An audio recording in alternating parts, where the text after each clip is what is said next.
बढ़ते आगे और अंतर्राष्ट्रीय खबरों में ईरान ने इजराइल पर एक बड़ा अटैक किया। मिल रही जानकारी के अनुसार एक साथ कई मिसाइलों से अटैक किए जाने का दावा किया जा रहा है। ईरान ने इजराइल पर कई ड्रोन भी दागे हैं और ईरान ने कहा है कि लेबनान पर हमले बर्दाश्त नहीं करेंगे। ये भी चेतावनी ईरान ने दी कि जवाब देने पर और तेज हमला किया जाएगा। आपको बता दें कि ईरान का इजराइल पर बड़े हमले का ये दावा, और इस हमले के बाद क्या एक बार फिर युद्ध की जो हालात को संभालने की कोशिशें हैं वो पूरी तरह से नाकामयाब साबित होंगी या फिर ये कुछ समय बाद शांत होने की, चूंकि लंबे समय से चल रहा ये युद्ध जिसमें कभी हमलों में तेजी आती है तो कभी शांति वार्ता की चर्चा होती है। हालांकि इजराइल लगातार ईरान के साथ किसी भी तरह के समझौते के मूड में नहीं है। एक साथ कई मिसाइलों से अटैक के बाद एक बार फिर संभव है कि इजराइल अपनी बात पर खुद को साबित करने की कोशिश करे।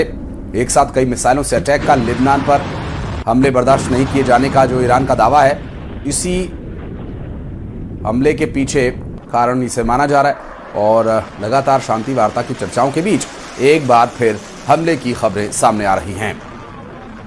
तो एक साथ कई मिसाइल से अटैक का दावा किया है ईरान ने। एक साथ कई मिसाइल से इजराइल पर अटैक किया, कई ड्रोन भी इजराइल पर दागे गए हैं और इसके साथ ही ये भी कहा है कि अगर इजराइल ने इसका जवाब दिया तो ये हमले और बढ़ जाएंगे, लेबनान पर हमले बर्दाश्त नहीं होंगे।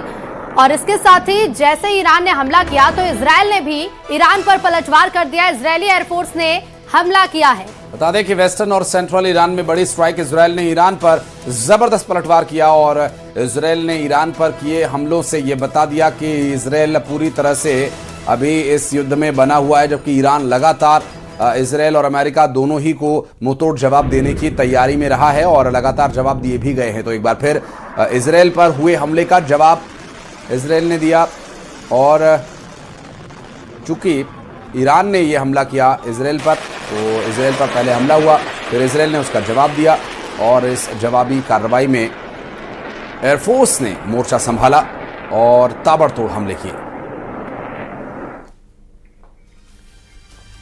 और पटना में खान सर की गिरफ्तारी को लेकर टीम गठित कर दी गई है।